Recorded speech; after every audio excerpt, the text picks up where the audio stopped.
엄마, 여기 난간가에 서봐. 사진 찍기 딱 좋잖아. 장모님, 여기서 찍으면 배경이 진짜 죽여준다니까요. 엄마, 이제 웃어. 영희야, 난 지금 이 순간이 너무 행복해. 엄마, 미안해. 하고 고개를 돌리려는 순간 사위가 등 뒤에서 돌덩이처럼 강한 힘으로 밀어붙였습니다. 숨이 턱 막혔고 난간 밖으로 둔탁한 소리도 없이 튕겨나갔습니다. 냉혹한 바닷물에 빠지는 순간 폐안으로 물이 밀려 들어왔고 사방은 어둠뿐이었습니다. 몇 번이고 허우적거려도 몸은 깊이 가라앉았고 겨우 팔을 뻗어보지만 소나기엔 파도뿐이었습니다. 이런 짐승보다 못한 인간들이 감히 우리 엄마한테 쓰레기 같은 짓을 해? 내가 다 죽여버릴 거야. 이건 아무도 모르는 일이 될 거야. 지금까지 소식이 없는 걸 보면 찾지 못했다고. 이 미친 상황 현기증 난다 진짜. 우리도 참 웃기지 않아? 이제 와서 미안한 일이긴 하지만 그래도 놓친 내 너무 짜증났어. 갑판 위 선상 조명이 은은하게 흐르고 있었습니다. 사람들은 와인잔을 기울이고 음악에 맞춰 몸을 흔들며 한가로운 바다 야경을 즐기고 있었습니다. 그 사이 딸과 사위 그리고 내가 한자리에 모여 있었죠. 딸은 며칠 전부터 이 유람선 여행을 적극 권했고 사위 역시 함께하자며 다정한 표정으로 웃었습니다. 처음엔 별다른 의심 없이 그냥 가족끼리 색다른 추억을 만들자는 뜻이라 여겼습니다. 그런데 막상 뱃머리 쪽으로 나오니 딸과 사위의 눈빛이 어딘가 불안정하게 흔들리는 듯한 기분이 들었습니다. 엄마, 여기 난간가에 서봐. 사진 찍기 딱 좋잖아. 딸이 부드러운 미소를 지으며 내 손을 살짝 잡아 끌었습니다. 빨리 저 바다 쪽으로 몸을 돌려봐. 이건 엄청 멋질걸? 사위는 휴대폰을 꺼내 들며 장모님, 잠깐만요. 여기서 찍으면 배경이 진짜 죽여준다니까요. 라고 덧붙였습니다. 그 순간 딸이 제게 다가와 옷매무새를 만져주며 웃었고 사위는 살짝 떨어져 휴대폰 카메라를 조준했습니다. 이상한 건 아까 딸이 엄마, 가방 무겁지? 내가 들어줄게. 라며 내 작은 손가방까지 챙겼다는 점이었습니다. 평소에도 심부름은 종종 했지만 오늘따라 유난히 살가운 행동들이 마음 한구석에 서늘한 불안을 스쳐가게 했습니다. 하지만 괜히 딸을 의심하고 싶지는 않았기에 대수롭지 않게 넘기려 했죠. 엄마, 이제 웃어. 딸이 다정하게 속삭였습니다. 이 순간을 기록해둘래. 딸의 음성이 달콤했지만 그 속에서 왠지 모를 떨림이 느껴졌습니다. 영희야, 난 지금도 행복한데 더 어떻게 웃어야 하니? 제가 장난스럽게 묻자 딸은 갑자기 시선을 피하며 낮은 목소리로 중얼댔습니다. 엄마, 미안해. 하고 고개를 돌리려는 순간 사위가 등 뒤에서 돌덩이처럼 강한 힘으로 밀어붙였습니다. 숨이 턱 막혔고 난간 밖으로 둔탁한 소리도 없이 튕겨나갔습니다. 시커먼 바다 한복판으로 곤두박질 치는 찰나 저는 귀를 때리는 바람과 차가운 소금물 냄새를 동시에 느꼈습니다. 설마 내 딸과 사위가 날 죽이려는 건가? 말도 안 되는 생각이 머릿속을 파고들었습니다. 냉혹한 바닷물에 빠지는 순간 폐안으로 물이 밀려 들어왔고 사방은 어둠뿐이었습니다. 몇 번이고 허우적거려도 몸은 깊이 가라앉았고 겨우 팔을 뻗어보지만 소나기엔 파도뿐이었습니다. 숨은 점점 가빠지고 의식은 희미해져 갔습니다. 절망적이었습니다. 하지만 포기할 수 없었습니다. 지금 죽을 수는 없지요. 그때 아주 오래전 아득한 기억이 번쩍이듯 떠올랐습니다. 자식들이 태어나기 전 아직 젊었던 시절 제가 어떤 사람이었는지 말씀드리겠습니다. 그 전에 여러분들이 눌러주시는 구독과 좋아요는 제게 큰 힘이 된답니다. 저는 한때 특전사령부 707 특수임무대대 여군중대에서 복무한 적이 있었습니다. 거친 훈련장에서 뛰고 구르며 살을 에는 추위와 사나운 파도를 견뎠던 날들이 있었죠. 숨 쉬기조차 힘든 수중 속에서 오랜 시간 버티는 훈련, 어둠 속에서 방향을 찾는 법, 차가운 빛 속에서도 체온을 유지하며 끝까지 버티는 법을 몸에 익혔습니다. 그 시절이 얼마나 힘들고 괴로웠는지는 말로 다 할 수 없습니다만 그때 몸에 새긴 생존 본능과 강인한 정신력이 다시 살아나고 있었습니다. 정신 차리자. 허우적대면 오히려 체력만 낭비한다. 제가 스스로에게 다짐했습니다. 세월이 흘러 몸은 약해졌지만 정신은 아직 죽지 않았습니다. 침착하게 숨을 조금 아끼고 팔다리에 불필요한 힘을 빼며 바닷물의 흐름을 파악했습니다. 파도가 때때로 등을 밀어 올려줄 때 그 타이밍에 맞춰 수면 쪽으로 향했습니다. 다리와 팔이 저려오고 가슴이 타들어갈 것 같았지만 견뎌야 했습니다. 그렇게 한참을 발버둥치다 보니 멀리서 조그마한 불빛 하나가 흔들리는 것이 보였습니다. 낚시를 하는지 작은 낚시배의 랜턴 불빛처럼 보이는 그 빛이 저에게는 희미한 희망이었습니다. 거기 혹시 사람 빠진 거 아냐? 불빛 비춰봐. 이상한 그림자가 움직이는데? 다급한 목소리에 저는 다시 한번 이악 물고 수면을 향해 팔을 뻗었습니다. 겨우 고개를 내밀며 기침하듯 숨을 들이마셨고 살려주세요. 있는 힘을 다해 외쳤습니다. 이런 진짜 사람이었어. 여기 빨리 손 잡아요. 저는 그 손을 붙잡고 어떻게든 배 안으로 기어 올라갔습니다. 몸이 후들거리고 차가운 물에 젖은 옷이 무겁게 제 어깨를 짓눌렀지만 최소한 이제 물속에서는 벗어났습니다. 남자들은 경악한 표정으로 물었습니다. 아주머니, 어떻게 된 일이에요? 괜찮으세요? 경찰 부를까요? 저는 헐떡이며 고개를 저었습니다. 아니요, 괜찮습니다. 부두에 내려만 주세요. 정말 고맙습니다. 두 남자들은 의아하게 표정을 지으며 정말 괜찮겠어요? 라고 재차 확인했지만 제가 거듭 사양하자 마침내 배를 돌려 부두로 향했습니다. 부두에 내려선 저는 바들바들 떨리는 손으로 입고 있던 코트 안을 만져봤습니다. 다행히 누가 제 코트 주머니에 손댄 일은 없었나 봅니다. 휴대폰과 휴대폰 케이스에 껴놓은 체크카드는 방수 기능 덕에 멀쩡했습니다. 딸과 사위가 저를 죽이려 했다는 사실을 믿기 어려웠으나 지옥 같은 현실은 이미 벌어졌습니다. 집으로 곧장 돌아가는 건 위험했습니다. 혹시나 또 무슨 짓을 할지 모르니까요. 저는 두리번거리며 낡은 모텔 간판이 보이는 골목으로 발걸음을 옮겼습니다. 빨리 숨죽이고 상황을 파악해야 해. 증거도 없이 경찰에 가면 나만 이상한 사람 될 거야. 하루 이틀, 아니 좀 더 길게 숨어서 자식들 동태를 살피고 증거를 잡은 뒤 경찰을 부르는 게 현명하겠지. 저는 모텔 방에 들어와 따뜻한 물로 몸을 씻고 바닷물에 젖은 옷들을 간단히 물로 헹구고 말렸습니다. 침대 위 이불을 덮고 앉아 생각했습니다. 딸과 사위가 왜 이런 끔찍한 짓을 벌였을까? 돈 때문인지, 남편이 남긴 어떤 비밀이 있는지, 상상도 못할 음모가 있을지 궁금했습니다. 하지만 급할수록 돌아가야 합니다. 저는 과거에 배운 대로 침착함을 유지하고 냉정하게 다음 단계를 생각하기로 했습니다. 이미 한 번 죽음의 문턱을 넘었으니 두 번 다시 그렇게 당하진 않을 겁니다. 언제고 그들이 다시 움직일 것이고 저는 그때까지 지켜보다가 정확한 증거를 잡아 경찰에게 넘길 계획입니다. 이 늙은 나를 우습게 봤지만 세상 물정 몰랐던 젊은 시절의 내가 아니고 이젠 살아남은 생존자이자 강인한 정신력을 갖춘 사람입니다. 이번엔 제가 먼저 움직일 차례입니다. 저는 모텔 방 안에 조용히 앉아 다시 한번 휴대폰을 만지작거렸습니다. 이 기계는 지금 저를 세상과 이어주는 유일한 다리이지만 동시에 저를 찾으려는 누군가에게는 결정적 신호가 될 것입니다. 딸과 사위가 저를 죽이려 했다는 것이 사실이라면 제 생사를 아직 확인하지 못했을 가능성이 큽니다. 원래라면 제가 사라지고 나서 제 휴대폰 번호로 연락을 시도할 수도 있고 경찰도 가만히 있지 않을 것입니다. 특히 사위나 딸이 혹시나 경찰에 제 실종을 신고했다면 경찰 역시 연락 시도를 할지 모릅니다.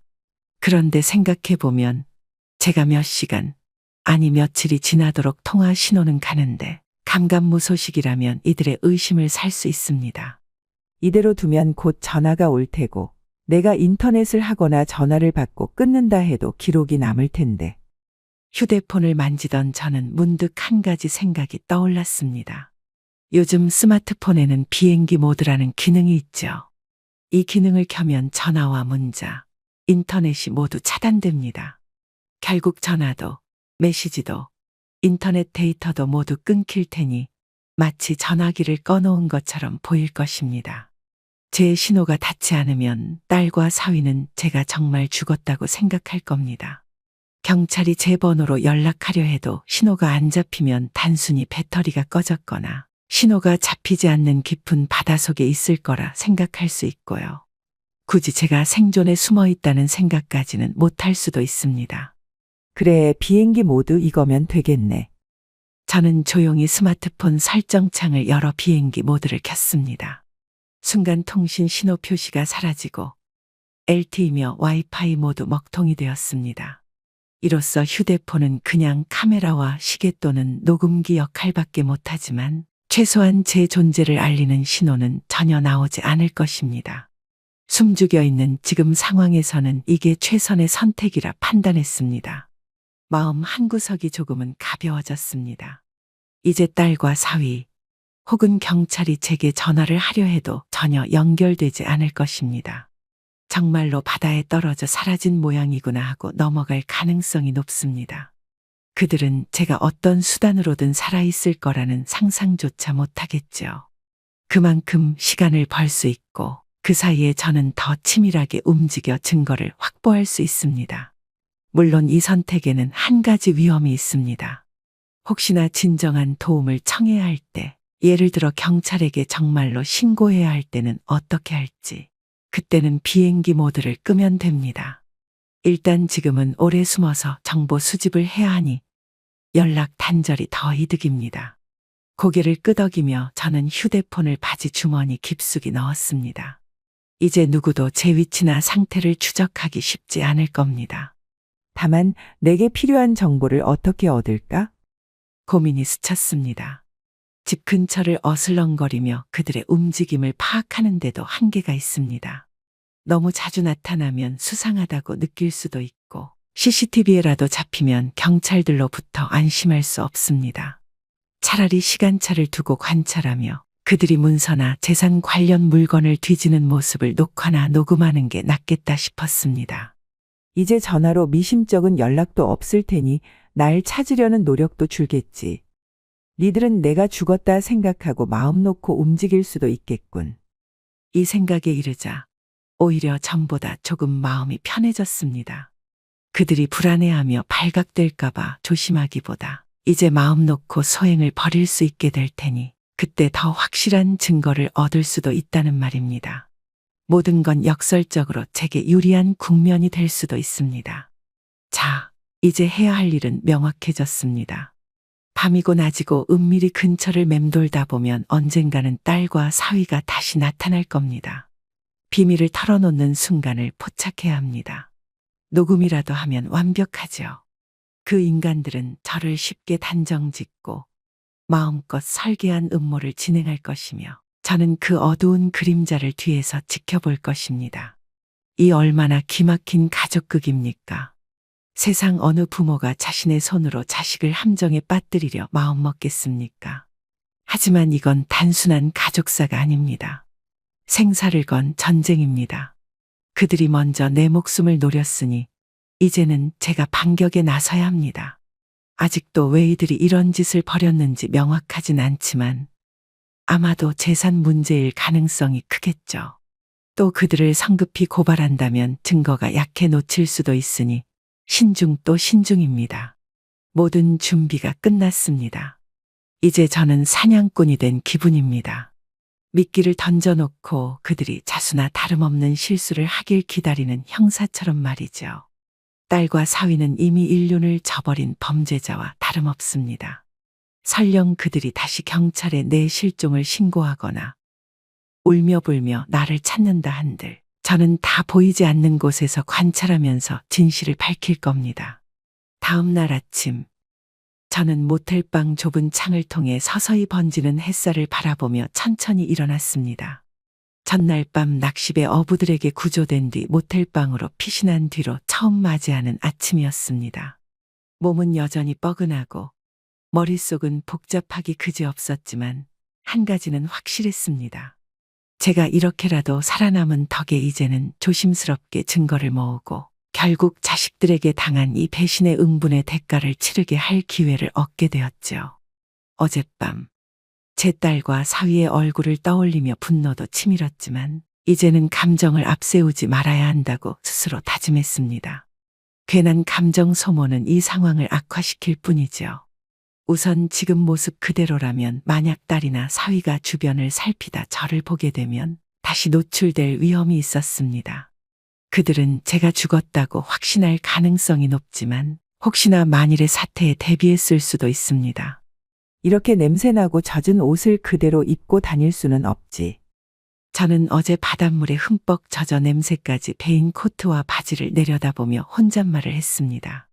덜 마른 옷을 또다시 입고 모텔에서 나온 뒤 버스 정류장 근처로 걸어가다가 규모는 크지 않아도 아담한 옷가게 간판이 눈에 들어왔습니다. 평범한 스타일이라면 누가 알아보지 않을까 걱정했는데 생각해보니 그 반대였습니다. 오히려 평소 제 차림새와 전혀 다른 옷차림을 한다면 눈에 띄지 않을지도 모릅니다.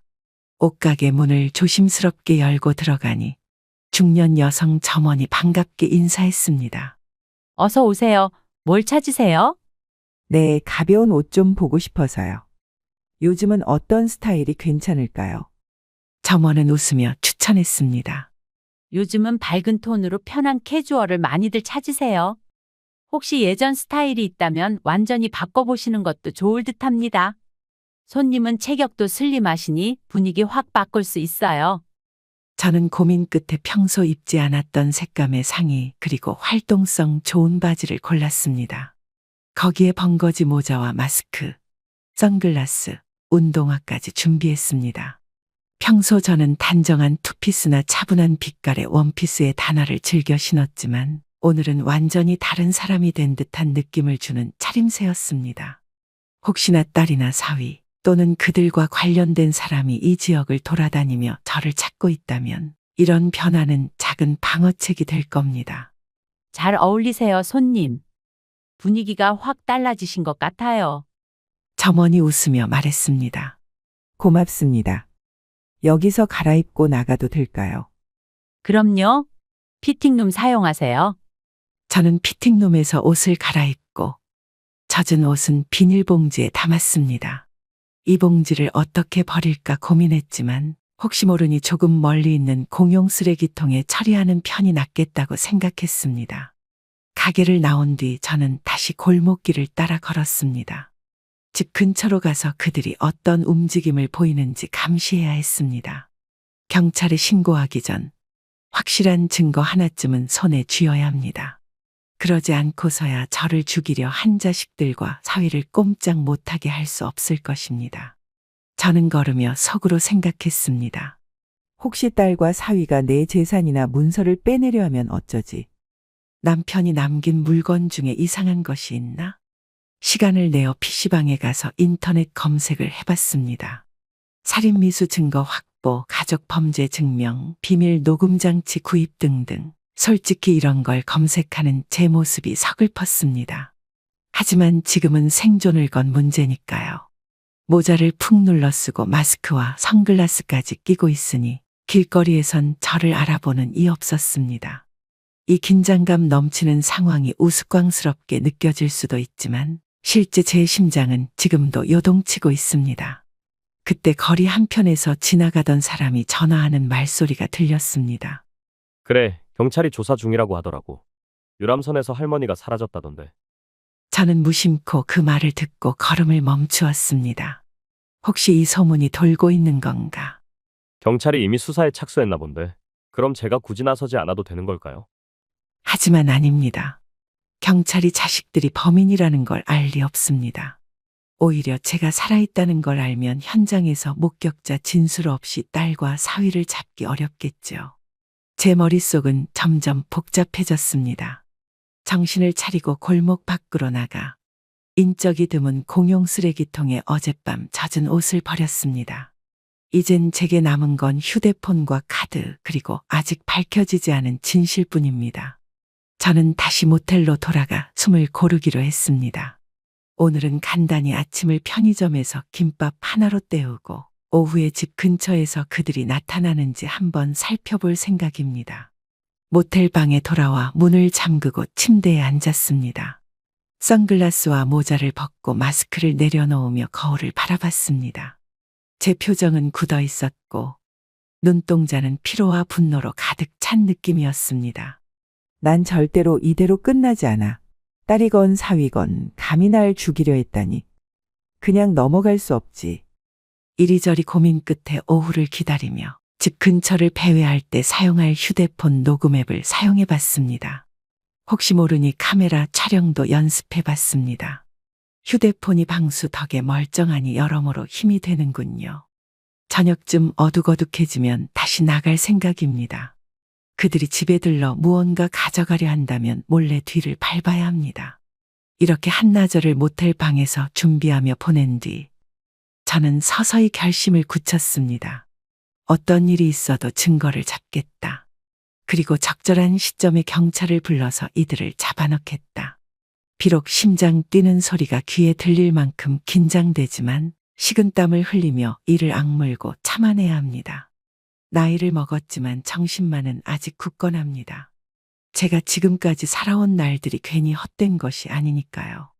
저녁이 깊어가고 거리에는 가로등 불빛만 희미하게 번지고 있었습니다.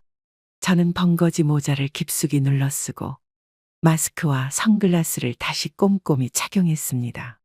옷가게에서 새로 산 옷 덕에 제 평소 이미지와는 전혀 다른 모습이니 누가 봐도 저를 알아볼 가능성은 적을 것입니다. 휴대폰을 주머니에 단단히 넣고 소리를 죽이며 모텔 문을 나섰습니다. 마음은 긴장으로 바짝 조여들었습니다. 딸과 사위가 내 집에 들러 무언가 가져가거나 남긴 흔적이라도 있을지 궁금했습니다. 그들의 실수를 포착한다면 경찰에 제출할 증거가 한층 탄탄해지겠죠. 그런 생각을 하니 가슴 한켠에 분노와 서러움이 뒤섞였습니다. 이놈들이 대체 왜 이런 어리석은 짓을 한 걸까요? 제가 살아온 날들이 허무하게 느껴질 정도로 충격적인 일이었지만 지금은 감정보다는 냉철함이 필요했습니다. 조심스럽게 집 근처 골목으로 이동했습니다. 평소라면 이 시간에 주변 상가도 문 닫고 사람들 왕래가 거의 없을 터라 누군가 수상한 낌새로 돌아다닌다면 바로 눈에 띌 겁니다. 저는 모퉁이 뒤에서 집 쪽을 살폈습니다. 몇 시간 조용한가 싶어서 내일 다시 와야겠다는 생각이 들었을 무렵 멀리서 자동차 엔진 소리가 들려왔습니다. 혹시 그들이 돌아온 것인지 확인해야 했습니다. 가까이 접근하기는 위험하니 집 앞에서 조금 떨어진 전봇대 뒤에 몸을 숨겼습니다. 엔진 소리가 서서히 사라지기에 누군가 지나친 것일 수도 있다고 생각하며 한숨을 내쉬었습니다. 그때 갑자기 집 안쪽에서 불빛이 언뜻거리며 창가에 미세한 그림자가 어른거렸습니다. 누군가 안에 있는 걸까요? 아니면 제가 헛것을 본 걸까요? 사력을 다해 숨을 죽이고 문이 열려있는 집 앞마당에 몰래 숨어들었습니다. 창문 틈으로 한참을 지켜보자 창고 문 쪽에서 작게 삐걱거리는 소리가 들렸습니다. 귀를 기울이니 누군가 낮은 목소리로 대화를 나누고 있었습니다. 목소리가 확실하진 않았지만 느낌상 딸과 사위가 아니라면 또 누굴까요?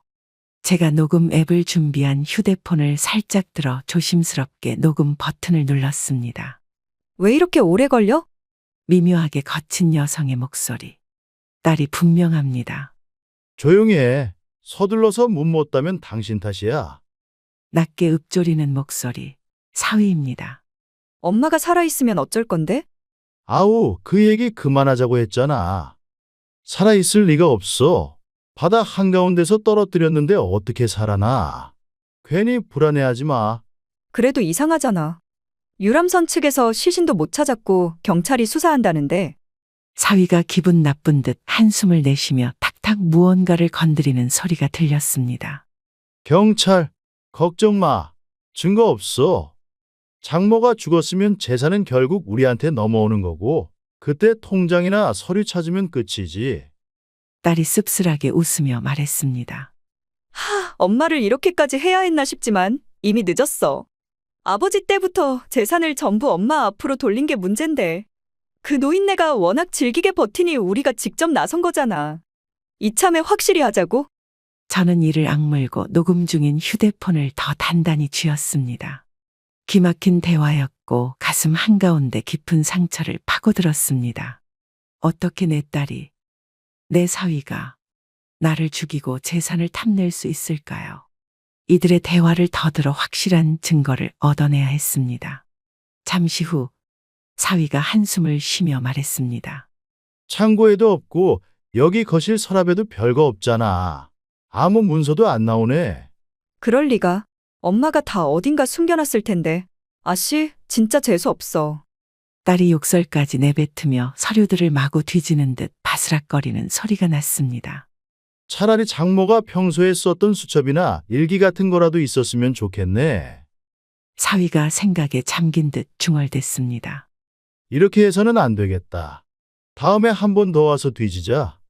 아니면 당신 동생에게 정보 빼내든가. 동생? 설마 문태기한테 말하자는 거야? 그러다 꼬리 밟히면? 사위가 이를 갈며 대답했습니다. 그럼 다른 수밖에 없지. 젠장, 도대체 어디에 감춰둔 거야? 빌어먹을 씨. 한바탕 뒤지고도 성과가 없었는지 딸과 사위가 욕설을 섞어가며 퉁명스럽게 대화를 나누다 밖으로 나서는 듯한 소리가 들렸습니다. 저는 재빨리 몸을 뒤로 빼며 집 밖 골목으로 숨어들었고 이들이 떠날 때까지 숨을 죽였습니다.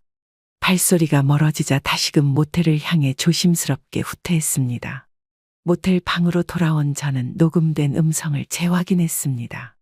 욕설과 재산 관련 언급, 살인미수를 뜻하는 은밀한 표현까지 정확하게 들리진 않지만 조금이나마 들어있었습니다.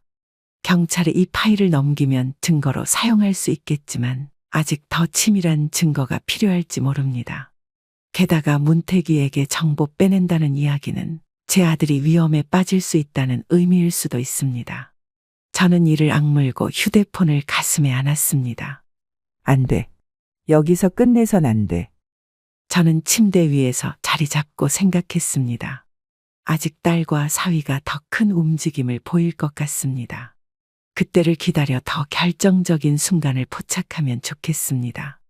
경찰에게 넘기기 전 녹음 내용 말고도 뭔가 확실한 물증이 있으면 더 좋겠다는 생각이 들었습니다.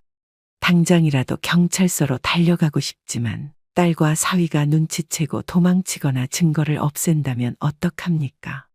조금만 더 버티면 이들이 서류나 통장을 찾으려 다시 집을 들르거나 다른 악한 의도를 표출할 가능성이 있습니다. 그때 다시 뒤를 밟고 더 생생한 증거를 잡을 수 있을 것입니다. 이렇게 마음을 다잡은 저는 모텔 불을 껐습니다.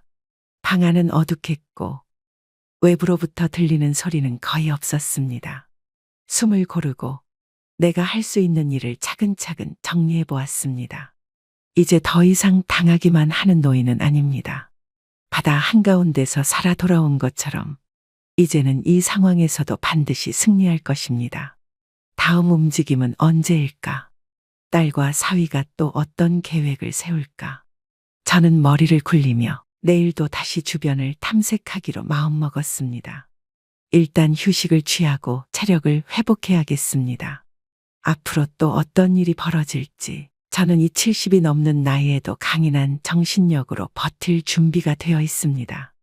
이른 아침, 저는 가슴이 두근거리는 것을 진정시키며 모텔을 나왔습니다.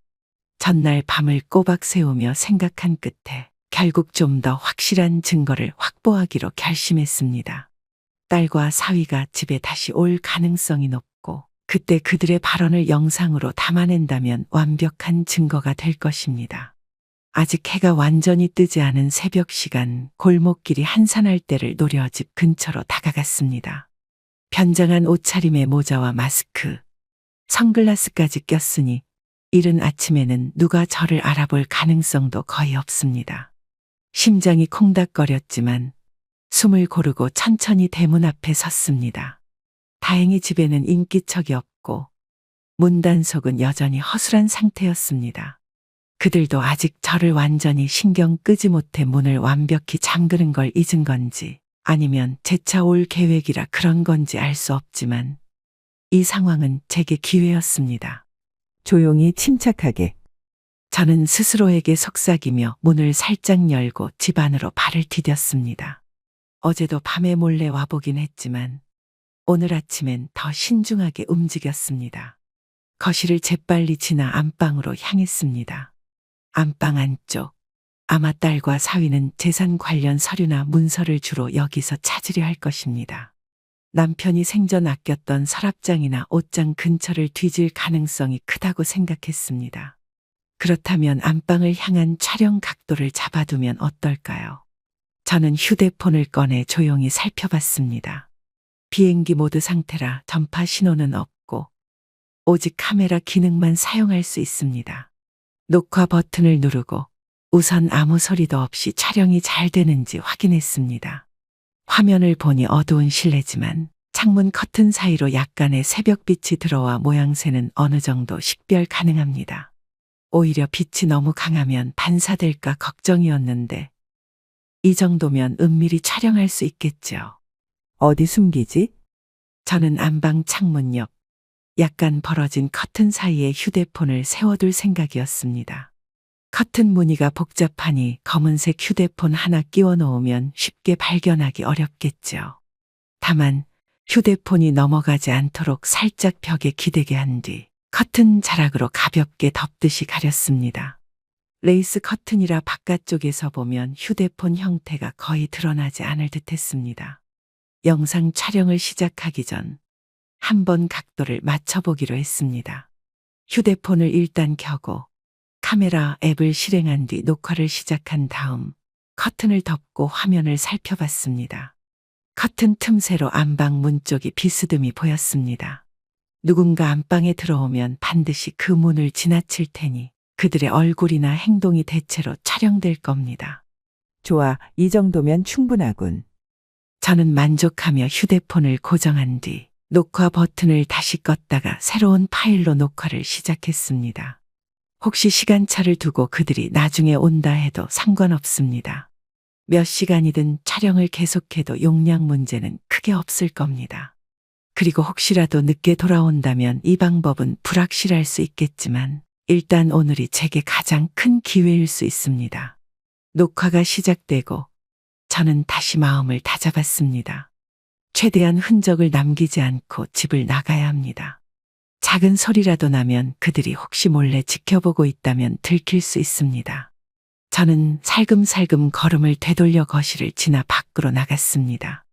문을 닫을 때도 찰칵 소리가 너무 크지 않게 조심했습니다. 아무도 제게 주목하지 않는 이른 아침, 옆집은 아직 커튼이 내려진 상태였고 길가에도 인적이 드물었습니다. 집에서 나와 조금 떨어진 곳까지 걸어간 뒤 담장 뒤편에 숨어 기다리기로 했습니다. 시간을 조금 더 보내야 합니다. 그들이 언제 다시 올지 모르니 너무 가까이 있으면 제가 만든 함정이 들통날 수 있습니다. 제가 조용히 골목을 돌아 나와 모퉁이 근처 상가 간판 뒤에 숨어서 기다리고 있는데 대략 1시간쯤 지났을까요? 익숙한 차 한 대가 천천히 다가오는 모습이 눈에 들어왔습니다. 바로 딸과 사위의 차입니다. 저는 벙거지 모자 아래서 눈을 가늘게 뜨고 지켜봤습니다. 차가 집 앞에 멈추더니 두 사람이 내려 문 앞으로 조심스럽게 다가갔습니다. 사위가 주위를 두리번거리고 딸은 빨리 들어가. 아침이라도 방심하면 안 돼. 라며 조용히 읊조렸습니다. 거리는 조금 멀지만 조용한 아침이라 목소리가 희미하게나마 들렸고 또 이들은 긴장해서인지 작게 말해도 또렷하게 들렸습니다. 사위가 대문을 조심스럽게 열자 딸이 거친 숨을 내쉬며 뒤따랐습니다. 숨을 죽이고 그들이 문을 조심스럽게 따고 집 안으로 들어가는 것을 지켜보았습니다. 마당에 들어갈 기회는 이때뿐이었습니다. 그들이 집 안으로 사라지는 순간 나는 재빨리 다가가 몸을 숙이고 담장 아래로 접근했습니다. 문턱을 넘어 마당 한켠에 있는 작은 나무 뒤에 몸을 숨겼습니다. 어제와 비슷한 상황이었지만 이번엔 더 신중히 움직였습니다. 이미 몰래 설치한 녹화장치가 안방 창문 사이 커튼 뒤에서 촬영 중일 것이니 오늘 이들의 대화를 더 확실하게 담아낼 수 있을 겁니다. 안으로 들어간 딸과 사위의 목소리가 작게 거실 쪽에서 들려왔습니다. 오늘은 확실히 찾아야 해. 지난번에는 이익도 없이 밥만 샜잖아. 딸이 답답한 듯 말했습니다. 사위가 한숨을 쉬며 대답했습니다. 알겠어. 안방 쪽을 다시 샅샅이 뒤지자. 장모가 생전에 이 집을 관리하던 습성을 생각해보면 중요한 건 대개 안방에 있었어. 딸이 물었습니다. 그러면 침대 및 옷장, 서랍장, 액자 뒤 전부 뒤져. 동생한테서 정보 얻으려던 계획은 접고 그냥 여기서 끝내자. 사위가 조용히 거실을 지나는 발소리가 났습니다. 그래. 빨리 해치우고 나가자.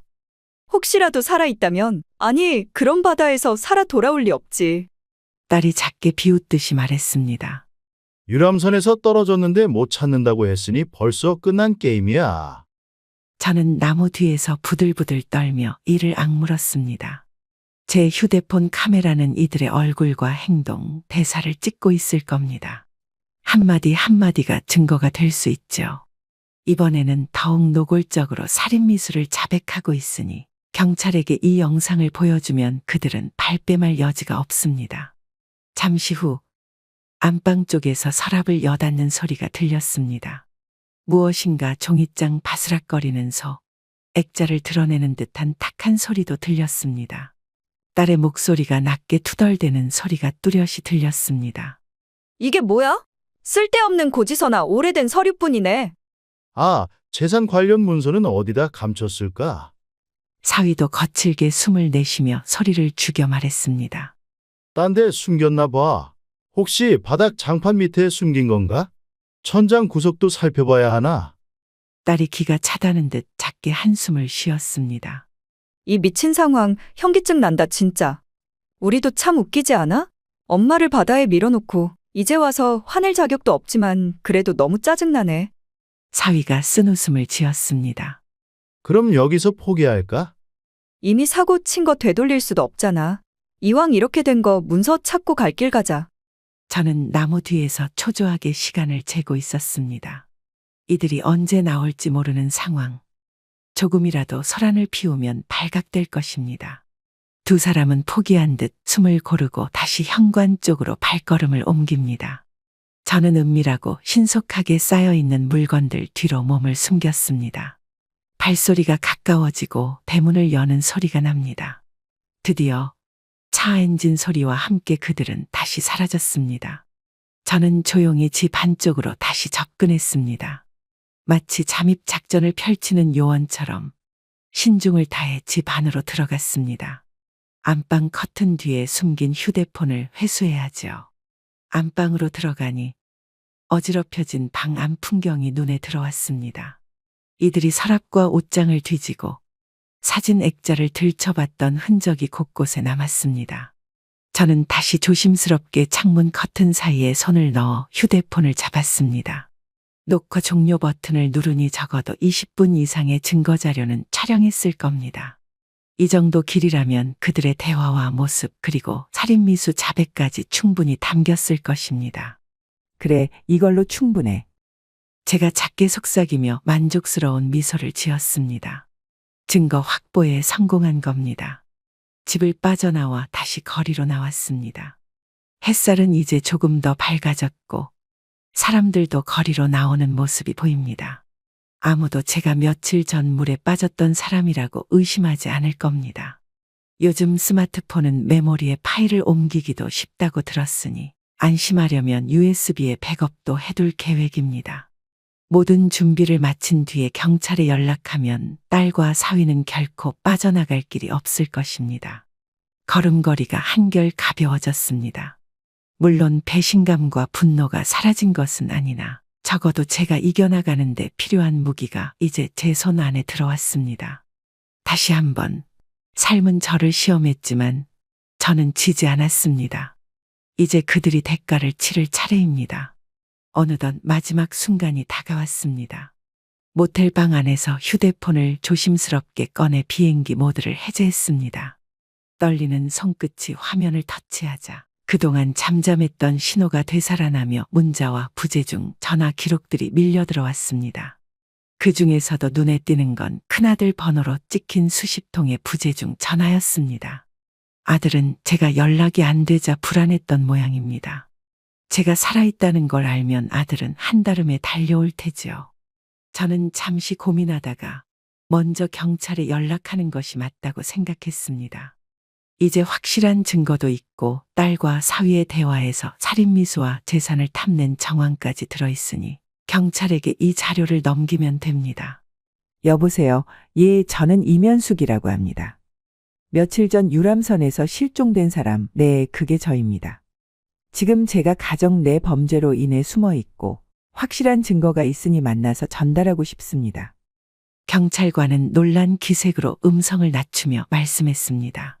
어르신, 지금 위치는 안전하신가요? 저희가 바로 출동하겠습니다.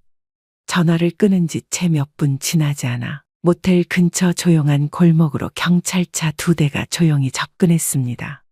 저는 확실한 증거로 녹음 파일과 녹화한 영상들을 보여드렸고 형사들은 깜짝 놀란 눈치였습니다. 어르신, 이런 일이 있었다니 믿을 수가 없습니다. 따님과 사위가 살인미수라니 바로 수사에 나서겠습니다. 네, 정말 믿기 어려운 일이지만 증거가 여기 다 있습니다. 경찰이 신속히 움직이자 저는 한숨 돌리며 휴대폰을 다시 확인했습니다. 큰아들이 남긴 음성 메시지가 있었죠. 아들은 숨 가쁘게 울먹이며 말하고 있었습니다. 엄마, 대체 어디 계세요? 유람선 사고 뉴스 보고 놀랐어요. 경찰이 수사하는데 엄마 소식이 안 잡힌대요. 제발 살아만 계셔주세요.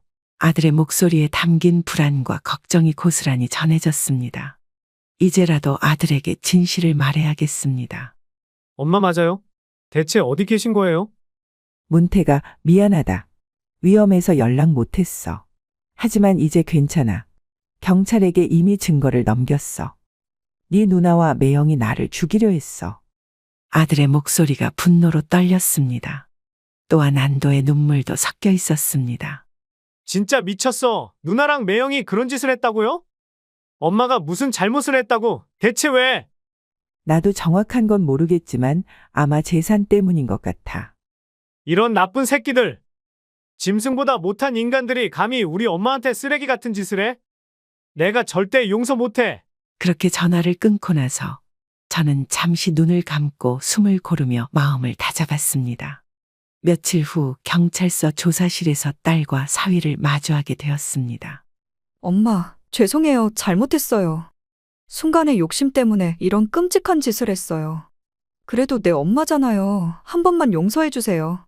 장모님, 저는 이 사람이 시켜서 했어요. 제가 잘못했습니다. 한 번만 용서해 주세요. 아무리 돈에 미쳤다고 해도 그렇지. 어떻게 낳아준 부모를 해할 생각을 다해. 그런 끔찍한 일을 버리고도 용서를 빌다니. 나는 용서할 마음이 추호도 없다. 인륜을 배신한 자식들을 이 늙은 어미는 용서할 마음이 추호도 없었습니다. 재판정에서 그들은 고개를 숙이며 눈물을 흘렸지만 제가 주는 차가운 시선 앞에서 그 눈물은 변명일 뿐이었습니다. 최종적으로 딸과 사위는 징역형을 선고받고 교도소에서 죗값을 받고 있습니다. 저는 큰 충격과 트라우마를 겪고 있지만 그 속에서 살아남았습니다. 지난날의 상처를 딛고 저에게 주어진 소중한 삶을 더 나은 방향으로 살아가겠다는 다짐으로 하루하루를 성실히 채워나가자고 합니다. 어디서 배워먹지 못한 행실이야. 어떻게 아들 밀어내고 아직 가족 되지도 않은 사람을 그 자리에 앉혀요. 가이도 내년에 씩 올리기로 했다. 그리고 예비 사위 덕분에 매출이 2배로 뛰었는데 그럼 안 이뻐 하냐? 저도 그렇게 믿어주고 놔두셨으면 다 했을 만한 일이에요. 틈만 나면 친구들 불러 술이나 퍼마시고 농땡이 피웠던 네가. 아, 미치겠네. 아빠, 엄마, 제발 정신 좀 차리세요. 2분 나이 들면 결국 모시고 사는 건 저희예요. 무슨 소리냐? 니들이 우리를 왜 모시고 살아? 우리는 노후 준비 다 했다. 어머님, 남이 병수발 드는 것보다야 자식이 더 낫지 않겠어요? 얘 새아가 아프라고 고사를 지내라. 그러니까 너희들한테 잘하지 않으면 우리 노후는 거들떠도 안 보겠다 협박하는 거냐? 그게 사실이죠. 저를 이렇게 푸대접하시는데 저희가 왜 2분 책임까지 지겠어요? 생각을 해보세요. 장남인 저를 모르는 척하고 노후 편하게 보내실 수 있을는지. 그럼 너는 앞으로 우리가 너 못 도와주겠다 하면 부모 자식 인연 끊겠다는 거야. 그래야죠. 저 자식 취급해주지도 않으시는데. 그래. 그럼 그러자. 이제 우리는 안 보고 사는 걸로 하자. 그러실 줄 알았어요. 그래도 저 두 분 죽으면 재산은 받아갈 수 있으니 잘 생각하세요. 내가 왜 우리 재산을 왜 받아가냐? 우리 자식도 아닐 텐데. 우리나라 법이 그래요. 자식이라면 무조건 부모에 대한 상속권이 있어요. 알고나 얘기하세요. 아니, 너 이제 우리 호적에서 없앨 텐데 무슨 상속권이 생기냐는 말이다. 한씨 부부는 큰 결심을 내렸습니다. 오랜 시간 제 자식처럼 키워온 아들과의 인연을 끊기로 결정한 것이었습니다. 여러분, 구독과 좋아요를 눌러주시면 영상 제작에 큰 도움이 됩니다. 오늘의 사연 속 주인공은 68살 한병철 씨입니다. 한병철 씨는 젊은 나이에 갑작스럽게 아들이 하나 더 생겨버렸습니다. 형내외가 뜻밖의 사고로 사망한 후로 2살 배기 조카가 덜렁 남겨져 있었기 때문이었습니다.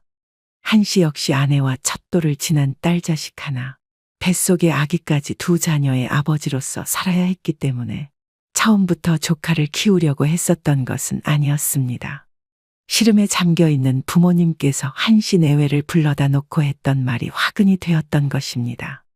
나는 나이가 들어 끝까지 정호를 책임질 수도 없고 긴 말할 거 없어. 내 형이랑 형수 보험금도 나왔으니 이 애 적당히 서름 없이 살 수는 있을 거다. 무슨 말씀을 하시는 거예요? 시설에 맡기려 한다. 머리 크고 나면 자기 앞으로 남겨진 돈으로 밥벌이는 하고 살겠지. 형을 유난히 잘 따랐던 한 씨에게는 너무 가혹한 일이었습니다. 그렇다고 손자를 시설에 맡기겠다는 나이 드신 어머님의 마음도 편치 않았을 것이나 아무것도 할 수 없는 자신의 처지가 너무나도 서러웠던 한 씨였습니다. 그저 남 밑에서 전기공사 일을 하고 있었을 뿐인지라 벌이도 시원치 않아 자신이 책임지겠다 당당하게 말할 수도 없는 노릇이었습니다. 게다가 이미 자신의 밑에 딸려있는 아내와 딸, 곧 태어날 아기의 조카까지 키울 자신도 없었습니다. 형 죽은 지 1달밖에 안 됐습니다. 좀 천천히 결정하셔도 됩니다. 그럼 그동안 정호는 누가 보랴? 늙은 내 어미 허리 다 망가져 가는데 내가 애 보리? 한 씨는 씩씩거리며 아내의 손을 잡고 발걸음을 돌렸습니다. 제 부모에게 화가 나기는 했지만 그 방법 외에는 달리 선택지가 없다는 것을 잘 알고 있었기 때문이었습니다. 그렇게 집으로 돌아가려 아내보다 한 발 앞서 걷던 중 한 씨는 무언가 이상함을 느꼈습니다. 아내가 자신을 따라오지 않고 길가에 우두커니 서서 자신을 바라보고 있었기 때문이었습니다. 한 씨는 자신이 무의식 중에 너무 빠르게 걸었나 싶어 얼른 달려가 아내 손을 잡았습니다. 너무해요. 미안해. 내가 그런 얘기 듣고 마음 정리가 안 되어서. 아니요. 그렇게 어린애를 어떻게 시설에 보낸다는 거예요? 한 씨는 아내도 아이를 가진 또 앞으로 출산을 할 엄마로서 왜 그런 생각을 하는지 모르는 바는 아니었습니다. 그래서 더더욱 속이 복잡해지던 와중이었습니다. 우리가 데리고 와서 키워요. 누굴? 정호를? 그럼 누가 키워요? 당장 시설에 맡기실 작정이신 것 같던데. 당신 남의 자식 키우는 게 보통 일인 줄 알아? 어차피 정호 어려서 우리가 키운다 해도 친부모인 줄 알고 클 겁니다. 그렇게 해요. 한 씨는 아내의 손을 붙잡고 그 자리에 우두커니 서서 부끄러운 줄도 모르고 한참을 울었습니다. 지나가는 사람들이 배불러 온 아내 손을 잡고 눈물을 흘리는 한 씨를 보며 저마다 손가락질 해댔으나 그런 건 아무래도 상관이 없었습니다. 대번에 그 어려운 결정을 해준 아내에게 고맙다는 생각밖에는 들지 않았습니다. 자신도 먹고 살 길이 막막해 차마 조카를 데리고 오자는 건 입 밖으로도 꺼내지 못하고 있었는데 아내가 먼저 그런 제안을 해주었다는 것이 매우 고마웠습니다. 그날로 한 씨 부부는 조카인 정호 씨를 데리고 와서 키우기 시작했습니다. 다른 자식들과 차별하고 싶지 않아 직접 입양까지 하고 열심히 생계를 꾸려나갔습니다. 아내 김 씨는 하루 종일 집에서 연년생 아이 셋과 씨름하느라 바빴고 한 씨는 전기공사는 물론 밤에는 대리운전 일까지 시작했습니다. 당시만 하더라도 대리라는 일이 흔한 직업이 아니었지만 먹고 살기 위해서 악착같이 밤낮으로 일했던 한 씨였습니다. 처음 몇 년은 눈도 제대로 붙일 시간이 없었지만 시간이 지나며 차츰 경제 사정은 나아졌습니다. 한 씨는 차라리 형과 형수의 사망보험금을 쓰고 싶었지만 그건 아내가 끝까지 반대하고 나섰습니다. 아들로 들인 정호 씨가 컸을 때 사실을 이야기하며 주어야 한다며 어떻게 해서든 버텨보자고 한 씨를 설득하였던 것이었습니다. 한 씨 역시 정말로 그 돈을 썼다면 후회하였을 뻔했다고 시간이 흐른 후 회상했습니다. 갖은 일을 다하며 버티고 있었던 한 씨 부부는 양가 부모님이 모두 돌아가시면서 형편이 나아졌습니다. 보험금은 물론 남기고 가신 자산도 상당하였기 때문에 이전처럼 당장 입에 풀칠할 걱정은 하지 않아도 됐던 것이었습니다. 한 씨 내외는 그럭저럭 괜찮은 형편을 유지하면서 아이들을 길러냈습니다. 첫째 노릇을 하게 된 정호 씨 역시 그 어린 시절을 크게 기억하지 못하고 한 씨 부부의 두 딸들과 잘 어울려 지냈습니다. 다른 집과 다르게 보이지 않기 위해서 한 씨 부부는 큰 아들을 엄하게 키웠습니다. 평소에는 한없이 너그러운 부모였지만 잘못한 일이 있을 때에는 눈물이 쏙 빠질 정도로 혼도 내가면서 키우고자 했습니다. 그것은 두 딸들에게도 예외가 없었던 일이라 세 남매는 한 씨 부부에게서 큰 차별을 느끼지 못하고 자랐습니다. 세 남매가 놀다가 감정이 격해져 치고받고 싸운 후에도 한 씨 부부에게 혼쭐이 나면 언제 그랬냐는 듯 옹기종기 모여 부모에 대한 불만을 터놓는 모습조차 좋았습니다. 그렇게 가족이 되는 것이라며 내심 뿌듯한 마음을 가지며 아이들은 자라나고 있었습니다. 아이들이 성인이 되어 모두 대학도 가고 나름대로 삶을 꾸려갈 때쯤 한 씨 부부는 부모로부터 물려받았던 땅을 캠핑장으로 개조하였습니다. 많은 사람들이 찾지는 않았지만 주말에 주로 장사를 하여 제법 짭짤한 수익을 내고 있었습니다. 슬슬 남편 한 씨의 일거리도 줄어들고 있었을 때이고 현장 일을 하기가 어려웠는데 부부 두 사람이 생활하기에는 부족함이 없는 돈을 벌 수 있었습니다. 시간이 갈수록 캠핑을 즐기는 사람들이 늘어나면서 한 씨 부부는 본격적으로 캠핑장을 보수하여 장사를 하기 시작했습니다. 처음 알고 지내는 부동산 사장이 캠핑장을 열어보는 건 어떻겠냐고 제안하였을 때에는 한 씨 부부는 이해를 하지 못했습니다. 십수년 전만 하더라도 캠핑은 어떤 곳이든 사람이 발 닿는 곳이면 돗자리라도 펴고 즐길 수 있는 개념이었기 때문이었습니다. 아이들을 기르느라 한 씨 부부가 나이가 들었던 만큼 세상도 빠르게 변해 있었습니다. 한 씨 부부는 돈을 버는 데에 재미를 붙여 다른 캠핑장을 다녀도 보면서 필요한 시설들을 보수하기 시작했습니다. 그런 와중에 첫째 아들은 회사에 들어가 적당한 처녀를 만나 결혼을 하겠다는 소식을 전했습니다. 최근 몇 년간은 캠핑장을 꾸미고 손님들을 받으며 별 다른 고민거리 없이 지냈던 한 씨 부부였지만 아들의 결혼 이야기가 나왔을 때에는 고민이 한두 가지가 아니었습니다. 여보, 이제 우리 정호한테 이야기해 줄 때가 된 것 같죠? 글쎄, 난 이제 와서는 모르겠네. 좋은 일 앞두고 대뜸 그런 걸 알려야 할지는. 그건 나도 그래요.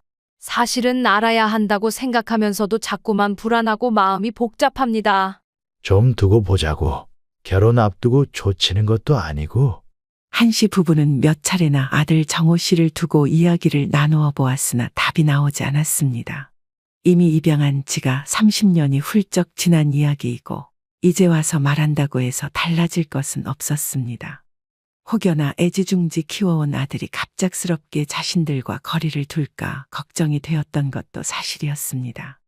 자신들은 자식들과 똑같이 키웠다고 생각했는데 아들은 나름대로 서운한 일에 이유를 가져다 붙일 수도 있겠다고 여겼습니다. 정호야, 너 이번에 결혼하니 우리가 줄 게 있다. 줄 거요? 뭔데요?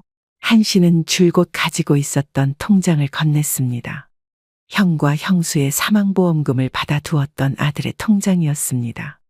꽤 많은 액수가 찍혀 있는 것을 보고 아들도 깜짝 놀란 것 같았습니다. 아니, 무슨 돈이 이렇게 많아요? 이게 다 제 거라고요? 그래, 너 결혼할 때 주려고 우리가 한 번도 건드리지 않은 돈이다. 한 씨 부부는 통장을 들여다보면서 싱글벙글 웃고 있는 아들에게 넌지시 운을 띄웠으나 전혀 눈치를 채지 못한 것 같았습니다. 도저히 입이 떨어지지 않아 아들이 먼저 돈의 출처를 물어주기를 바랐습니다. 그렇다면 오히려 설명을 해주기가 쉬울 것 같았습니다. 정말 감사해요. 지원해 주실 거라고 생각은 했는데 이렇게 많을 줄은 몰랐어요. 그게 말이다. 내 동생들에게는 말하지 말고 너만 알고 있어라. 알겠어요. 그건 걱정하지 마세요. 아들은 내내 웃는 얼굴로 이 돈을 어떻게 모았느냐고 묻지도 않았습니다. 제 동생들에게는 비밀로 해달라는 한 씨의 부탁에도 내내 웃으며 그러겠다 약조했죠. 그걸 보면서 한 씨 부부는 마음이 더욱 심란했습니다. 그저 부모에게 돈을 받아서 들떠있는 아들에게 모든 사실을 말한다는 게 쉽지는 않았습니다. 그래서 그날은 제 입도 한번 떼어보지 못하고 바쁜 일이 있어 간다는 아들을 마중했습니다. 이 일을 어떻게 해요? 앞으로는 더 말하기 어려울 텐데. 그냥 우리끼리 평생 비밀로 하자고. 우리만 사실이라고 믿고 살면 아무 일도 없을 게야. 나는 이제 모르겠습니다. 말하든 아니든 정호는 우리 아들이니까. 한 씨 부부는 아들 정호 씨에게 차마 진실을 말해주지 못한 것에 대해서 자책하면서도 스스로 정호 씨는 틀림없는 자신들의 자녀라고 세뇌했습니다.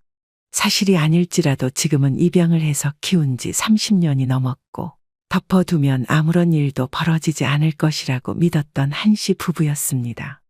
그렇게 아들 정호 씨는 무사히 결혼을 하게 되었고 그 후로도 별 다른 변화는 일어나지 않았습니다.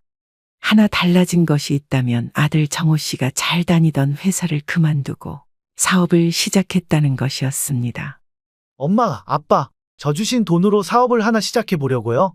무슨 소리야? 회사만 다녀본 놈이 준비도 없이 그런 걸 어떻게 하겠다는 거야? 요즘 프랜차이즈는 그런 거 배울 필요도 없어요. 다 알아서 해주는데요. 그래도 돈 따박따박 들어오는 회사원만큼 마음 편한 게 없다. 아내 김 씨는 아들을 말려보았지만 소용없는 일이었습니다. 이미 한 씨 부부에게 와서 그런 이야기를 한다는 것은 며느리와도 모든 이야기가 끝난 상황일 것이라는 생각이 들기도 하였습니다. 아직도 남의 아파트에 새들어 사는 처지로 집을 먼저 샀으면 했지만 아들의 생각은 달랐습니다. 큰 돈이 안정적으로 들어오는 구조가 만들어져야 자신의 처지도 조금이나마 나아질 것이라 여겼던 것이었습니다. 나이 30이 넘은 아들이 새로운 도전을 해보겠다는데 말릴 자신이 없었던 한 씨 부부는 그저 응원을 보내주기만 해야겠다는 쪽으로 마음을 굳혔습니다. 요즘 장사는 잘 되냐? 아니요. 낮에는 초등학생들 때문에 고생이고 밤에는 취객들 상대하느라 죽겠네요. 진상이 정말 많아요. 요즘 주변에 워낙에 비슷한 가게가 많아서 경쟁이 심할 텐데. 그러니까요. 그래도 어떻게든 버텨봐야죠. 아들은 PC방을 차렸고 자신이 생각한 것과는 다른 사장이라는 자리의 무게를 견디고 있었습니다. 언뜻 매출이 많은 것 같아도 월세에 공과금을 내고 직원들 월급까지 주면 막상 가지고 갈 수 있는 돈은 많지 않았던 것입니다. 한 씨는 가끔 아들에게 전화를 걸어 안부를 물으며 동태를 살폈습니다. 회사를 다닐 때와 별반 다르지 않게 힘들어하는 아들을 보면서 이것도 다 인생 경험이니 잘 버텨주기를 바랄 뿐이었죠. 하지만 한 씨 역시 아내와 함께 매일매일 캠핑장을 관리하느라 바쁜 시기였습니다. 자식이 셋이나 있었지만 굳이 자신들을 찾아오지 않는 이상은 얼굴도 보고 지내기가 어려웠습니다. 그렇게 시간은 쏜살같이 지나갔고 아들의 사업은 보기 좋게 망해버렸습니다. 아빠, 저 이번 달까지만 하고 가게 접어요. 더는 월세 내기도 어렵고. 그래, 너도 얼마나 상심이 클 거야. 조만간 집사람이랑 한번 갈게요. 요즘은 가게 정리하느라 정신이 없네요. 그래라. 우리 걱정은 하지 말고 니들 편한 대로 해. 수없이 많은 가게들이 생기고 망하는 것을 보았지만 아들이 폐업을 결정했다는 소식을 전해 들은 한 씨는 마음이 참 씁쓸했습니다. 공백이 생겼으니 회사에 다시 취업을 하는 것도 쉽지 않을 것이었기 때문이었습니다. 한번 사업에 손을 댔으니 누군가 밑에서 일하는 것이 어려워졌을 텐데 폐업을 하면서 투자한 금액 중 얼마를 건져올지는 알 수 없었습니다. 아니나 다를까 아들 정호 씨는 한 씨 부부에게 돈을 좀 끌어오기도 하였습니다. 저 죄송한데 한 1,000만 원만 좀 빌려주세요. 왜? 가게 정리하면서 돈이 좀 필요해서 그러는 거냐? 아니요. 지금 보증금을 받아야 하는데 문제가 좀 생겨서요. 공과금이며 카드값이며 나가야 할 돈은 천지인데 여유 자금이 하나도 없네요. 알겠다. 그럼 보증금 받거든 천천히 갚아라. 한 씨는 아내와 상의하여 아들에게 필요하다는 돈을 빌려주기로 결정하였습니다. 가게가 정리된 후 어떻게 지내는지 알고 싶었지만 직접적으로 물어보면 부담이 될까 싶어 쉽게 그러지도 못했습니다. 정우야, 엄마야, 니들 요즘 반찬은 있냐? 반찬이요? 그냥 배달시켜서 대충 먹는 거죠. 그럼 며칠 후에 내 아빠랑 같이 가서 반찬 좀 주마. 시간 언제가 괜찮냐? 저희야 아무 일도 안 하니 매일 괜찮죠. 두 분 편할 때 오세요. 아내 김 씨는 여태 한 번도 해다 주지 않은 반찬 핑계를 대며 아들을 보러 가기로 했습니다. 남편 한 씨는 굳이 그럴 필요가 있나 싶었지만 자신도 아들의 소식이 전혀 궁금하지 않았던 것은 아니었습니다. 그래서 순순히 아내 김 씨를 따라 나섰습니다. 앞으로는 어떻게 하려고? 가게는 다 정리된 거냐?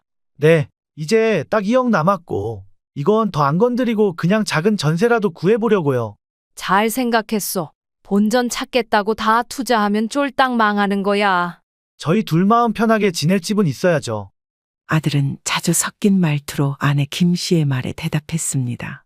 하지만 구체적으로 어떤 일을 하면서 먹고 살 것인지에 대해서는 결정하지 않은 모양이었습니다. 한 씨는 그런 아들이 안쓰러우면서도 동시에 남자답게 패기를 가져보았으면 좋겠다 여겼습니다. 가게 한 번 실패한 것을 가지고 모든 걸 잃은 것도 아니면서 반백수처럼 집에서만 놀고 먹고 있는 것이 영 마음에 들지 않았기 때문이었습니다.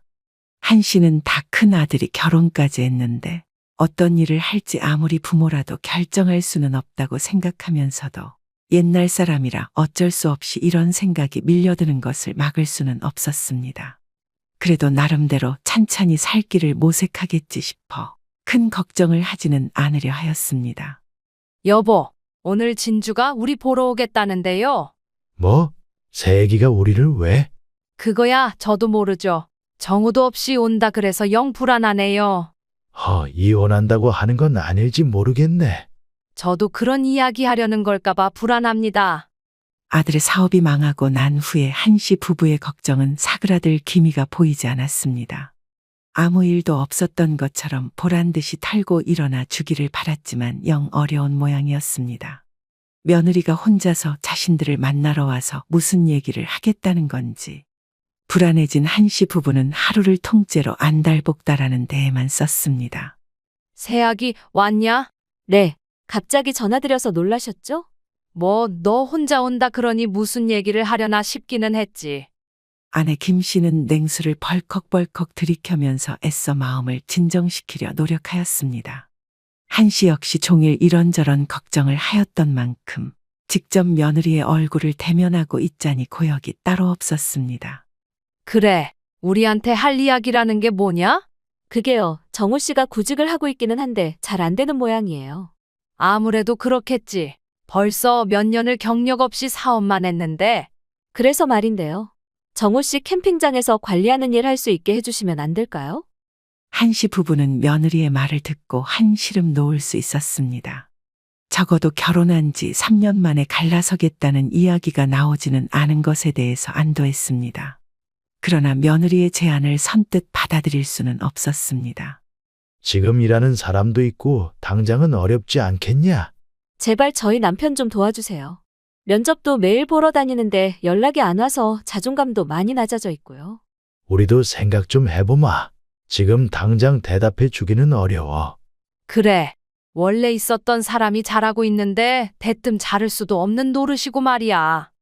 한 씨 부부는 사정하는 며느리를 달래려 최대한 사정 설명을 해주었습니다. 며느리도 부부의 입장을 이해하는 듯이 대답은 했지만 사실 완벽하게 납득이 되지는 않은 것 같았습니다. 자식이 힘들다는데 직원으로 고용도 못 해주겠다는 것에 약간은 불만이 있는 것 같았습니다. 원하는 것을 얻지 못하자 미련이 없다는 듯이 일어나려 하기까지 하였습니다. 그럼 결정되시면 말씀해 주세요. 저도 저러고 있는 거 답답해서 한번 찾아와 본 거예요. 그래, 우리가 생각해보고 연락 주마. 네, 그럼 전 가볼게요. 며느리는 통사정을 할 때와 다르게 개운한 표정이었습니다. 그걸 보면서 한씨 부부는 정말 이런 상황이 계속되면 이혼이라도 할까 싶어 마음이 조급했습니다. 그건 부탁이었을까요? 협박이었을까요? 글쎄, 진짜 저러다가 다른 마음이라도 먹으면 정호는 어떻게 될까 싶어 걱정일세. 그냥 민수 씨는 잘 구슬려서 내보내고 정호에게 자리 만들어 줍시다. 아내는 며느리가 다녀가고 난 후에 금방 마음을 굳힌 모양이었습니다. 한 씨에게 아들 자리를 만들어 주어야 한다며 닥달을 시작했기 때문이었습니다. 한 씨도 며느리가 그렇게까지 사정하는데 아예 들어주지 않을 마음은 없었지만 여러 가지 걱정이 되는 것은 사실이었습니다. 그러나 자식이 당장 돈 벌 곳이 없어 쩔쩔매는 것보다는 나을 테니 자신만 마음을 달리 먹으면 된다고 생각하고 오래 일해왔었던 직원을 내보냈습니다.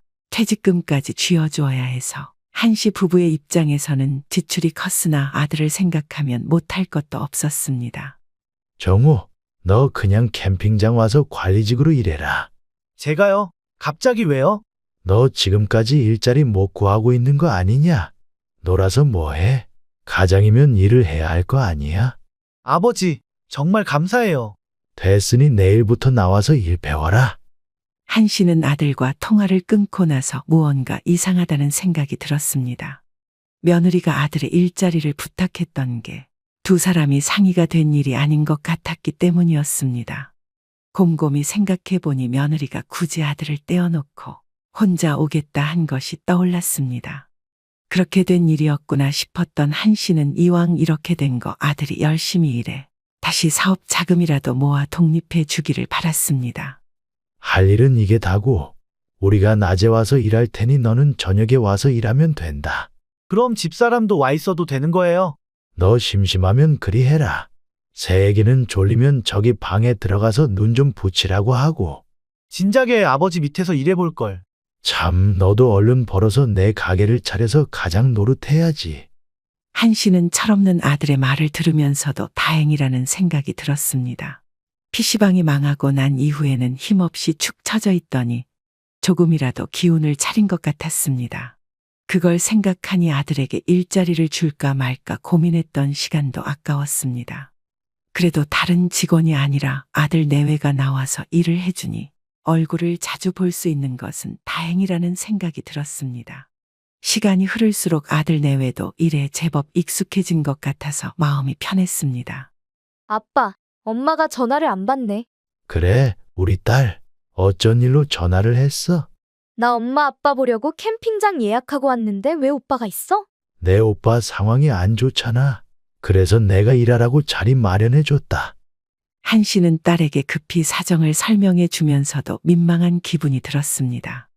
가장 마지가 사업까지 망해 그러고 있다는 게 다른 자식들에게도 좋은 일은 아니었기 때문이었습니다. 하지만 정작 딸이 지적하고 싶은 건 따로 있었습니다. 근데 오빠, 일을 하는 게 아니라 술판이 벌어졌는데? 친구가 왔나 봐. 그러냐? 지네들 친구들 올 수도 있지. 일은 안 하고 술을 마시고 있으니 다른 손님들이 불편해하잖아. 딸은 투덜거리며 이야기했지만 이런 이야기를 들었던 것이 한두 번은 아니었습니다. 낮 시간에 한 씨 내외가 아들과 교대를 해주러 가면 손님들이 불평불만을 늘어놓았기 때문이었습니다. 필요한 물품을 샀거나 빌리려 왔었는데 자리가 비워져 있어서 불편했다는 이야기였습니다. 한 씨는 여러 가지 일을 보다 보면 충분히 일어날 수 있는 일이니 크게 신경을 쓰지 않으려 했습니다. 그러나 오랜만에 놀러온 딸까지 이런 이야기를 하니 그냥 좌시할 수 있는 문제라는 아니라는 생각이 들었습니다. 한 씨는 저녁을 먹고 좀 쉬다 자려고 했던 마음을 바꾸어 아내를 데리고 캠핑장으로 향했습니다. 40분쯤 달려 도착한 캠핑장에는 정말로 아들 내외가 친구들 캠핑 자리 부근에서 한바탕 술판을 벌이고 있는 것이 보였습니다. 한정호, 너 지금 뭐 하는 거야? 헉, 이 시간에 어쩐 일이세요? 가희가 놀러 왔대서 얼굴이나 보려고 왔다. 너 지금 뭐 하는 거냐? 지금 손님들이 너 기다리는 거 안 보이냐? 매점은 비워두고 뭐 하고 있는 게야? 아내 김 씨도 화가 나서 한 씨의 말을 거들었습니다. 아내는 아들 내외를 노려보고선 얼른 매점으로 뛰어가 계산을 기다리는 손님들에게 사과했습니다. 한 씨는 그런 아들을 노려보며 한참을 서 있었습니다. 이미 아들과 며느리는 친구들과 술을 얼마나 마신 것인지 취기가 올라 보였습니다. 아들의 친구들도 한 씨가 그리 호통을 치자 함께 면목이 없는지 고개를 푹 숙이고 있었습니다. 한 씨는 아무 대답도 없는 아들 내외와 친구들을 내버려 두고 관리동으로 들어갔습니다. 예약을 확인해 보니 제 친구들이라고 대여비도 받지 않고 자리를 내어준 것 같았습니다. 자신에게 다가온 아내 김 씨도 예약 목록을 보고는 인상을 찌푸렸습니다. 지들이 놀고 싶어 친구들을 불렀나 봅니다. 한두 번 친구들 불러 공짜로 놀게 해주는 거야. 누가 뭐라 그래? 그래도 일은 해야 할 거 아니야. 그러게나 말입니다. 이미 술에도 취해 있는 것 같던데 일하라 할 수도 없고. 한 씨 부부는 다시 집으로 돌아가지도 못할 것 같아서 속이 끓어올랐습니다. 딸이 일러주지 않았다면 아들이 일을 하겠다며 자리를 꿰차고 이렇게 행동하는 줄은 몰랐을 터였습니다. 한 씨 부부가 한참을 씩씩대고 있으니 아들 내외와 딸이 관리동의 모습을 드러냈습니다. 아버님, 어머님, 정말 죄송해요. 제가 친구들을 초대하고 싶다고 해서. 그럼 저희들이 다 새애기 내 친구들이냐? 네, 다른 지역에 사는 친구들인데 제가 저희 시댁 캠핑장 한다고 자랑을 해둬서요. 그럼 정호 너라도 똑바로 일을 해야 할 거 아니야? 죄송해요. 아들은 면목이 없다는 듯이 고개를 푹 숙이고 말을 잇지 못했습니다. 딸은 함께 성을 내고 있는 아내 김 씨를 데리고 자리를 피해 주었습니다. 한 씨는 그 틈을 타 아들과 며느리에게 경고를 해두는 게 좋겠다는 생각이 들었습니다. 너 이런 식으로 하면 곤란하다. 여긴 내 사업장이고 니들이 이렇게 행실을 하면 다 깎아먹고 있는 거야. 정말 죄송해요. 근데 진짜 처음이에요. 처음이긴 뭐가 처음이야. 너 일 제대로 안 한다고 여태 나한테 이런 손님이 한둘인 줄 알아. 상황을 수습하기 위해서였는지 아들은 거짓말을 해댔습니다. 자신이 잘못한 것을 제대로 뉘우치지 못한 건지 성의도 없이 거짓을 말하는 아들에게 더 화가 났던 한 씨였습니다. 근데요, 아버지. 이 산골에서 저희 둘만 덜렁 있으면 얼마나 심심한지 아세요? 뭐야? 내가 먼저 일해 보겠다고 하지 않았어. 무슨 소리세요? 아버지가 놀아서 뭐하냐고 나오라고 했잖아요. 한 씨는 며느리를 바라보았지만 아들의 한 발짝 뒤에 서서 표정으로 곤란하다는 것을 티내고 있었습니다. 여전히 며느리가 한 씨 부부를 찾아와서 제 남편이 일할 만한 자리를 좀 마련해 달라고 사정했다는 것을 말하지 않은 모양이었습니다. 한 씨는 며느리를 곤란하게 하기는 싫어 화가 끓어오르는 것을 겨우 눌렀습니다. 아무튼 앞으로 이런 얘기 한 번만 더 들려오면 끝인 줄 알아. 알겠어요. 앞으로는 제대로 할 테니 저희 집사람 앞에서 면박 그만 주세요. 한 씨는 뭐라 한 소리를 더 하려다가 한숨을 푹 내쉬며 이만 가보라고 손짓하였습니다. 술에 취해서인지 본색이 나온 건지 아들의 진짜 마음을 가늠하기 어려웠습니다. 일을 맡겨놓았으면 어느 정도는 똑똑하게 처리할 줄 알았는데 그러지도 못하는 것이 정말 괘씸하다는 생각이 들었습니다. 그럼에도 불구하고 아들 내외는 정신을 차리지 못했습니다. 예약 사이트 내에 한 씨의 캠핑장에 대한 불만 후기가 늘어나고 있었습니다. 한 씨 부부는 할인 쿠폰까지 줘가며 손님들을 달래 후기를 바꾸어 달라고 요청까지 하며 상황을 수습하기 바빴습니다. 이대로는 안 되겠어요. 정호재 내보내야 하겠어요. 내가 말할게. 괜히 당신이 말하면 시어머니 노릇한다 며느리한테 욕이나 먹기 십상이야. 그래요. 나도 자식한테 쓴소리하는 거 정말 싫네요. 한 씨 부부는 결국 아들 내외를 자르겠다는 결정을 할 수밖에 없었습니다. 한 씨는 한참 농땡이를 피우고 있는 아들과 며느리를 불러서 자신이 결정한 사항에 대해서 이야기해 주었습니다. 더 이상 니들 이런 식으로 주인 의식도 없이 일하는 거 못 봐주겠다. 다른 곳 알아봐라. 아버지, 제가 주인이 아닌데 어떻게 주인 의식을 가지고 일해요? 나는 내 가족 아니냐? 내 아비 사업장이면 내 것이나 다름없다 생각하고 일했어야 할 거 아니야. 저 주시면 그렇게 하죠. 그런데 저는 그냥 월급 받고 일하는 거 아니에요? 한 씨는 아들의 말이 듣기 싫다는 듯이 그리 말하고 모른 채를 하고 있었습니다. 아들은 자신이 잘렸다는 것이 마음에 들지 않는지 한 씨의 옆에서 한참을 따져댔습니다. 아버지가 와서 일하라고 하셨잖아요. 근데 이젠 마음에 안 든다고 맘대로 자르세요. 당신 그만해. 그냥 가자. 뭘 그만해. 아버지가 나더러 와서 일하라고 한 거 맞잖아. 어떻게 이렇게 멋대로 세요? 내가 멋대로라고? 네 집사람한테 이게 어떻게 된 일인지 물어봐라. 뭘요? 너 집에서 일하는 거 못 보겠다고 직원으로 써달라고 부탁한 게 새 얘기다. 한씨가 모든 사정을 말하자 며느리는 곤란하다는 표정만 짓고 있고 아들은 그대로 나가버렸습니다. 한씨는 그렇게 분란을 일으킬 생각은 없었지만 오히려 속은 시원했습니다. 끝까지 자신의 탓만 하는 아들에게 적지 않은 배신감을 느끼고 있었기 때문이었습니다. 그러나 아들이 내외가 갑작스럽게 그만둬버린 후 직원을 구하기 쉽지 않아 고생을 하긴 했습니다. 낮에는 아내 김씨가 밤에는 한씨가 돌아가며 캠핑장을 지켰지만 컨디션이 좋지 않다는 것을 느껴가고 있었던 중이었습니다. 아빠, 전데요. 아직 직원 못 구하셨죠? 그래, 내가 매일 밤마다 지키고 앉아있는데 진짜 죽겠다. 그럼 태진이 한번 써보시는 건 어때요? 내 남자친구 말하는 거냐? 난 이제 내 오빠한테 대어서 가족 될지도 모르는 사람 또 드리고 싶지는 않다. 저 믿고 한 번만 써보세요. 얼마 전에 퇴사해서 지금 딱 일자리 구하고 있거든요. 한씨는 딸까지 이런 부탁을 해대니 곤란한 것을 넘어서 자신의 인생에 대한 회의감이 느껴졌습니다. 혼자 잘 지내는 큰딸을 제외하고는 모두 자신에게 뭔가 얻어먹을 게 있지 않을까. 눈에 불을 켜고 있는 느낌이었기 때문이었습니다. 하지만 내내 밤샘 근무를 해왔던 한씨도 매우 지쳐 있었기 때문에 에라 모르겠다 하는 심정으로 딸의 남자친구를 고용하기로 결정했습니다. 안녕하세요, 아버님. 그동안 인사 한번 못 드리다 이렇게 뵙게 되니 민망하네요. 아니에요. 네, 그동안 우리 딸 통해서 얘기는 많이 들었습니다. 잘 부탁해요. 그럼요. 걱정하지 마세요. 한씨는 어쨌든 새로운 직원을 구해 몸은 편해졌지만 마음은 그렇지 못했습니다. 자신의 아들처럼 제대로 일을 하지 않으면 어쩌나 싶어서 우려했던 것이었죠. 하지만 막내딸의 남자친구인 태진 씨는 캠핑장 SNS까지 만들어 열심히 관리하기 시작했습니다. 덕분에 한씨 부부의 캠핑장은 한 달 전에는 예약을 해두어야 할 정도로 인기를 끌게 되었습니다. 이번에 입구 쪽 공사를 좀 해보는 건 어떨까요? 아유, 우리 사위 하고 싶은 대로 다 해.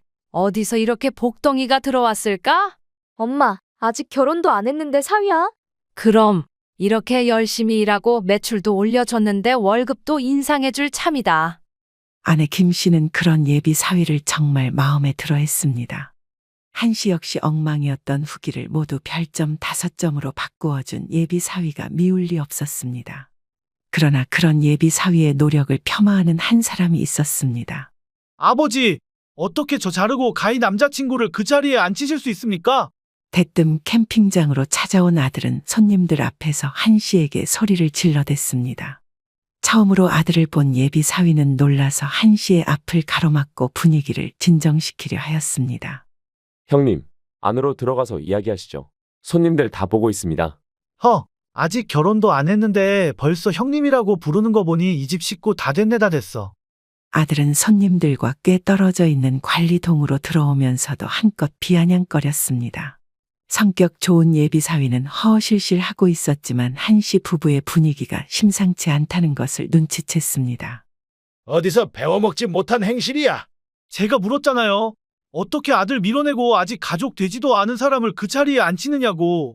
가희도 내년에 식 올리기로 했다. 그리고 우리 예비 사위 덕분에 매출이 2배로 뛰었는데 그럼 안 이뻐 아냐? 저도 그렇게 믿어주고 놔두셨으면 다 했을 만한 일이에요. 틈만 나면 친구들 불러 술이나 퍼마시고 농땡이 피우고 그랬던 네가. 아들은 한씨의 단호한 말에 어떠한 대답도 하지 못하고 있었습니다. 한씨와는 말이 통하지 않는다고 생각했는지 상대를 바꿔 아내 김씨에게 따지기 시작했습니다.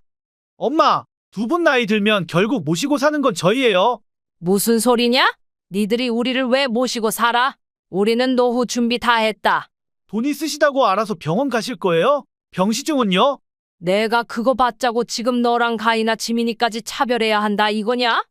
아내 김씨도 되려 자신과 딸들을 다르게 대해야 하는 거 아니냐 따지는 아들의 태도를 꼬집었습니다. 어머님, 남보다야 자식이 병시중 드는 게 훨씬 낫지 않아요? 야, 세아가 아프라고 고사를 지내라. 아내 김 씨는 거드는 며느리에게도 소리를 빽 질렀습니다.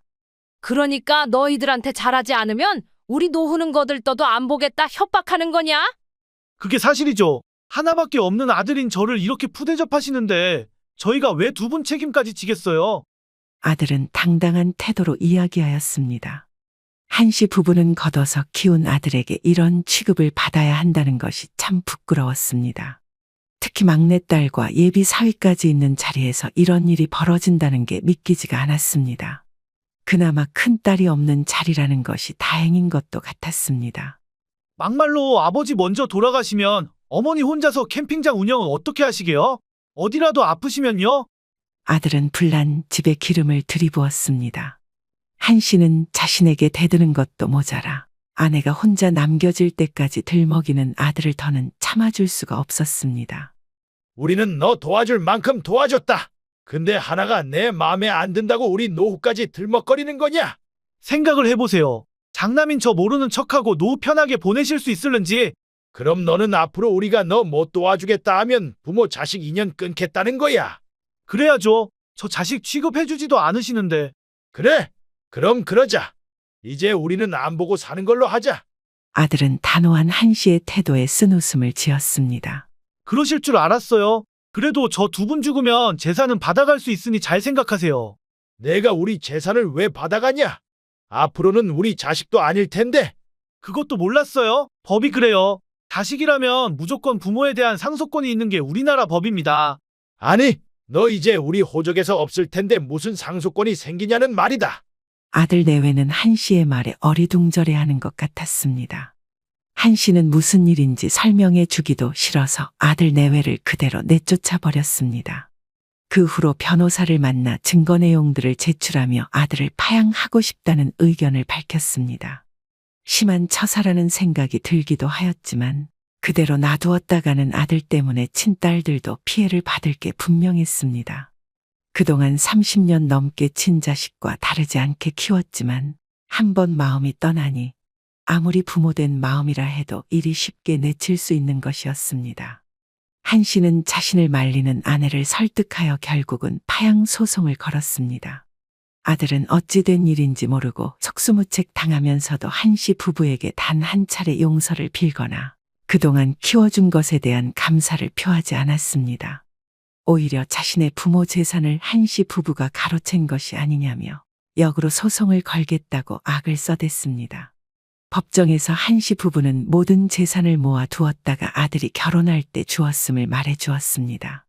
아들은 법원에서 부끄러운 줄도 모르고 소리를 질러댔습니다. 그 돈을 사업에 고스란히 투자하게 냅두신 겁니까? 그러고도 당신들이 인간이에요. 너희 부모님이 남겨준 돈은 너에게 줬을 뿐이다. 남은 돈은 아껴서 써라. 내 형과 형수님이기도 하니 내가 부디 현명하게 결정하길 바란다. 결국엔 나는 당신들 자식이 아니었던 거네? 내 맘대로 생각해라. 우리는 아무런 대가를 바라지 않고 너를 친자식들과 다름없이 키워줬다. 한 씨 부부는 차갑게 말하고 돌아섰지만 오래도록 후회가 될 일이라는 것을 알고 있었습니다. 하지만 이제는 남은 가족들을 지키기 위해서 더 애쓰며 살아야 하겠다고 굳게 마음을 먹었습니다. 여러분, 공유와 알림을 누르셔서 매일 올라오는 새로운 주인공의 사연을 들어주세요.